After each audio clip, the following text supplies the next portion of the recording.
Welcome back to In Pursuit of Truth. This is your host, Sir Patrick Mack. I'm the guy with the clue, giving you the cue. We got 4 new Q posts. I'm going to get right through them. I'll read them first, like always, from right to left, and give you a little bit of light analysis, which is about all we can do. We've been getting hit so hard with so much stuff. It's really hard to keep up. Here we go. Are you ready? I'll wait. Okay, let's go. 9 minutes after the hour of 12, we have night, and then we have 4 in brackets. Increase in chatter, off.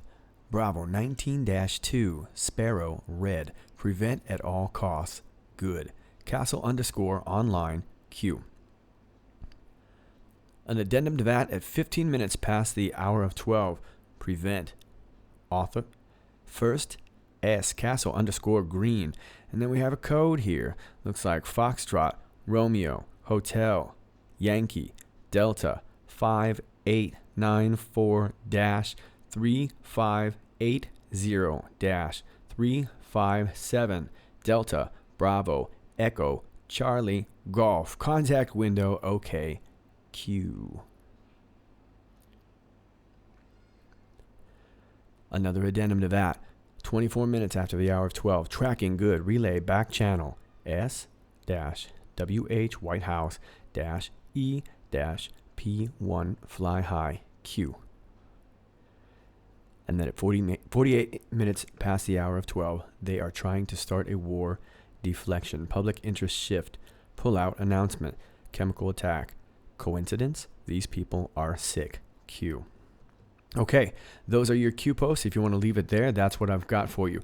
Now, if you want to hang with me, I don't really have a ton of research put into this. To be honest with you, this has been really overwhelming the last couple of days. It's been so much information, and as soon as I got everything uploaded onto all the sites, this came again. But I want to make sure that we can at least kind of think through the what is most likely the narrative, and I'll offer you up a couple ideas here. So let's back up. Okay, 9 minutes after the hour 12, we're talking about night. Now, we've had a few of these things in brackets, and we had a 2, and then we had a 3, and now we've got a 4. Could very well be that we're just into night 4 of this operation since the clock had started. We have an increase of chatter. People are talking. Don't know if this is bot talking. We don't know if this is communications chatter. Not sure, but whatever. It's led to the authorization of whatever this B19-2 is, and we'll get to that in a second. Then we have Sparrow red, prevent at all costs, good. Castle _ online, Q. Now, I just want to let you know, folks, I don't want to get too much into the minutia of really going through all these things. Now, I've already heard sort of some ideas about the B19. I know that is related. It's actually related to the parvo virus and I believe hepatitis as well. But that's not really what I'm thinking. Now, I'm not saying that that's not the case, but it's not necessarily what I'm thinking of. But then we want to look at this Sparrow red here. Now, when we let's talk about that first. Now, a lot of us probably immediately think of this Red Sparrow. This is a recent movie here. As a matter of fact, where I am, it's still out in theaters, I think. Let me just read you a summary of the plot. Don't want to go way into this, but it's about a young Russian spy. A young Russian intelligence officer is assigned to seduce a first-tour CIA agent who handles the CIA's most sensitive penetration of Russian intelligence. Wow, that's timely stuff. The 2 young officers collide in a charged atmosphere of trade, craft, deception, and inevitably forbidden passion that threatens not just their lives, but the lives of others as well. Wow, this sounds like intense stuff, huh? A spy movie. Very, very timely. Hollywood says it's timely too. The Hollywood Reporter, Red Sparrow team on timeliness of Russian spy movie. The relevancy fell in our laps. It's so interesting. You know, I got to tell you, folks, when I think of the upper echelon of our society, you know what I think of? I think of our Hollywood stars. That's what I think of. I think of when I really want to know what I ought to think about something, I think about our Hollywood stars. Well, check this out. I don't want to go way into this, but Francis Lawrence, he's the guy who made the film. He says, I didn't intend on making a political film. When we started 3 years ago, the politics that are in the movie were pretty irrelevant, actually. Dun, dun, dun. Francis Lawrence told The Hollywood Reporter ahead of Red Sparrow's New York premiere. We used to have conversations about that, like, oh, this modern Cold War thing, it just doesn't feel that relevant. No, it doesn't. But we were interested in the characters and the journey of Dominica, Jen's character. And then as time went on, the election happened and things started to come up. up, and the movie just started to feel more and more relevant. Well, of course it did. Of course it did. It's all timely. It's all timely. Just a coincidence. All right, we're moving on. Okay. So, could our Sparrow Red be a spy? Well, we don't know. But I would like to offer you this. They didn't say Red Sparrow, which would confirm that it is a spy. It would be too easy. Now, would a Sparrow be, I'm just thinking in code language, could Sparrow be a classification and then red be the color? And of course, it's to lead us to think that it is a spy. Who knows? But whatever it is, we got to prevent it at all costs. Well, what do we got to prevent? I don't know. But whatever's happened, it's caused the castle to go online. So we know that the castle, whatever the castle is online. Or the castle is something online. Okay, so what's the castle? I don't know. What's the castle? Let's talk about some things. Well, first of all, I want to talk about something. I want to take you over here, and this is maybe nothing, but this is the Navy website. This is Naval Technology. We got a missile called the Evolved Sea Sparrow Missile. The Evolved Sea Sparrow Missile, ESSMRIM-162, is a medium-range surface-to-air missile designed and manufactured by Raytheon Missile Systems. The missile is currently in service with the U.S. Navy and some of the 12 NATO Sea Sparrow consortium nations. Okay, well, I don't want to go way into this, but it's just a thought. There's a lot of Sea Sparrow missiles. These are attached to just about, I don't want to say every naval ship, but probably every naval fleet around. So could that be our Sparrow? Who knows? Could our Sparrow simply be a spy plane? Could it be a spy plane and this castle's got to go online to prevent at all costs? Prevent what? I don't know. Maybe protect the castle. We'll see. Let's move on. Well, Q adds on to prevent. Well, we got to prevent what? I don't know. Now we're not authorizing this B192-2 anymore. We're authorizing a first ask. Could that be a first strike? Well, we don't know, but we do know that the castle is green. Castle's ready to go. Whatever it is, it's online. It's ready to go. It's green.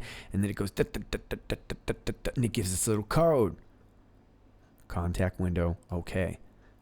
Well, anybody who's familiar with military terms know that contact means contact. Okay. Contact window is okay. Who knows? So maybe we got the spy castle. I don't know. Maybe this Red Sparrow we got to prevent from getting to the castle. The castle goes green, and we got and it opens up the contact window because now the contact window is okay. You feeling me? Okay, good. Oh, well, check it out. Tracking is good. Relay back channel S White House EP1. Well, we know this is the White House. And I think Q knows we know it's the White House. Fly high. Okay. So could it be the Red Sparrow has infiltrated the castle. The castle has gone green. The green means we're tracking it. And once we track it, we relay back through these channels from whatever S is to the White House to E to whoever is in P1. Okay, and we can, kind of debate all the minutia with that, but I think you're kind of getting the general idea. Fly high. Okay. Well, what flies high? Radar flies high. Bombers fly high. Spy planes fly high. Fighters don't want to do that. The higher you up you can get, the better, right? I think you get the idea. Let's move on. They're trying to start a war. Deflection. Public interest shift. Pull out announcement. Chemical attack. Coincidence. These people are sick. Okay, well, this is really, really convoluted. And I'm going to try and give you a really sort of for dummies kind of thing. Most of you people who follow this channel pretty much know what this is talking about. But okay, well, who's trying to start a war? The deep state is trying to start a war. The Muslim Brotherhood, the Cabal, whoever you want to call them. It's not as simple as just calling them one thing. But these people, they're trying to start a war. How are they trying to start a war? Well, deflection. They got to deflect. Well, what's the deflection? Okay. Well, it has to do with the pullout announcement. As you all know, let's see here. Let's go here. So we've got the U.S. forces in Syria, right? And we've been building all these outposts, just like the New York Times says, building more outposts, pulling up lawn chairs. Well, who builds outposts? The Army builds outposts, right? Army engineers, right? We talked about Army engineers. This is from just yesterday, right? Okay, so that's the stance. Now, keep in mind, this is from the New York Times, a liberal publication. So it just says here, the United States ground war in Syria started in late 2015 when the Obama administration ordered a small deployment of roughly 50 troops. The American public saw little of the engagement. A few photos of familiar-looking soldiers in familiar-looking armored vehicles. The White House and the Pentagon stressed that the war in Syria against the Islamic State was being waged by Kurdish and Arab allies, small groups that American commandos were just advising and assisting. The American war, it seemed then, was primarily fought from the sky, taking the form of thousands of airstrikes. Okay, so here we are, and Trump's really trying to get us out of here. He wants to get us out. Well, why does Trump want to get us out of here? I thought he wanted to fight ISIS. Well, he does want to fight ISIS, but we're kind of beating ISIS. Well, why do we have to get our Army engineers out? Well, we got to get these Army engineers at the border to fight to get this wall up. Why? Because MS-13 is posing us a more immediate threat than ISIS is in Syria. Trump knows that. The deep state knows that. The deep state knows that because once Trump pulls back, the deflection is that once he pulls this pullout announcement, they give you the chemical attack. Okay? This is from the Telegraph News. Scores feared dead in Syria. Chemical attacks as U.S. demands international response after horrifying reports. An alleged chemical attack reportedly killed scores of civilians, including children, in Syria on Saturday, with the U.S. describing the reports as horrifying. A Syrian rebel group accused government forces of dropping a barrel bomb containing poisonous chemicals on civilians in eastern Ghouta, with one rescue group reporting more than 150 deaths. Okay, so we know this has been going on, and we don't really know how this is all really playing out specifically, but let's just say, let me read this here. The White Helmets civil defense workers said more than 150 were killed and more than 1,000 being treated for exposure to chemical weapons. Okay, so we don't know the exacts here, but we know this is terrible. This is absolutely terrible, and Trump knows it's terrible. And Trump knew, as well as the deep state knew, that as soon as Trump pulled out to fight ISIS, really MS-13, might as well be the same thing, we got to fight them on our border. So what do? They give us a chemical attack. Why? Because it's going to make Trump look bad. Is it a coincidence? No, of course not, because these people are sick. Yeah, it's incredibly sick. Folks, I want to take you over here to the world map. Now, I just want to give you my Scooby sense as sort of a bigger picture. And I'm giving you a very, very generalized kind of overview for people who are maybe just getting into this. But here's Syria over here, okay? This is where the rebels are. Well, we're in the Mediterranean Sea. We've been in the Mediterranean Sea for a really, really long time. And what's our interest over there? Well, of course, it's oil, but of course, it's also Israel. All right? Now, we know what Trump wants to do about moving the capital in Israel. So this is important land. It's also important land to Russia. Why? Because Russia has an important embassy in Damascus here in Syria. So this is important land. So Russia's been in here. And for the most part, the U.S. has really wanted to leave it alone, or at least Trump's U.S. has wanted to leave it alone. But we need this land here in Syria. Why? Well, I'll tell you why. We're going to type in Iran. And you'll notice that Q says Iran is next as of March 15th. Iran is next. Well, Iran is next. Iran is next. We got to get to Iran, right? Well, what do we need to get to Iran? Well, we need a port. We can't necessarily secure the Persian Gulf. We're in the Persian Gulf, but everybody's in the Persian Gulf. We don't necessarily own the Persian Gulf. But if we can get through Syria, we can get to Iran because we have the cooperation of Iraq. We now have the cooperation of the Saudis. Over here, we already sell. We already train. I actually lived in some of these countries for a period of years over here in the Emirates.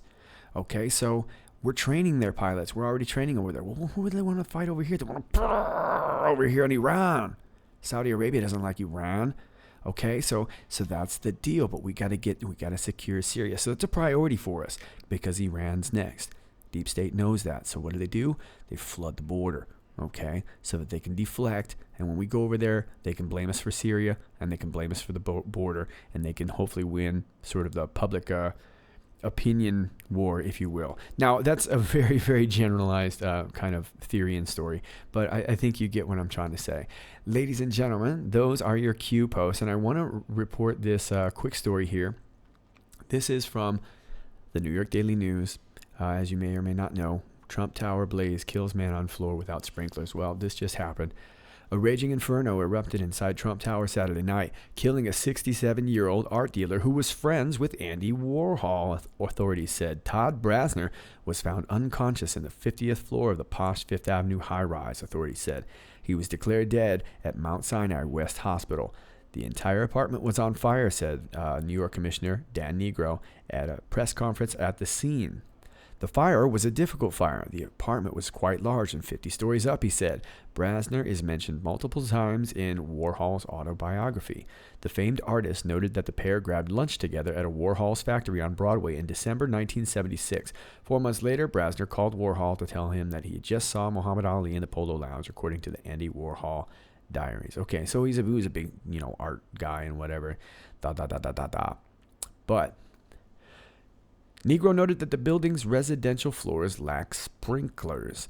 The upper floors, which are residence floors, are not sprinklered, he added, but the building sure stood up quite well. No members of the first family were inside at the time. Okay, so now we've got this thing, and of course Trump comes out and he tweets, "Fire at Trump Tower is out, very confined," and he makes a stress to say, "well-built building.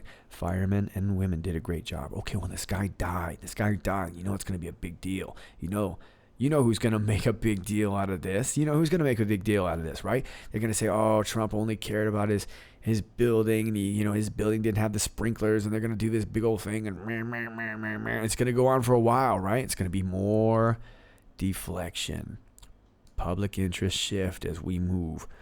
Maybe not immediately towards the border, towards Iran, and finishing up with North Korea. Ladies and gentlemen, that is all I have for you. As always, if you like this video, please click like, share, and subscribe. And until next time, I'm sure there'll be some new Q posts coming. They usually come right around early times in the morning here from me. So I will be on those as soon as possible. Until next time, I am Sir Patrick Mack with In Pursuit of Truth. Stay in school. Stay off drugs.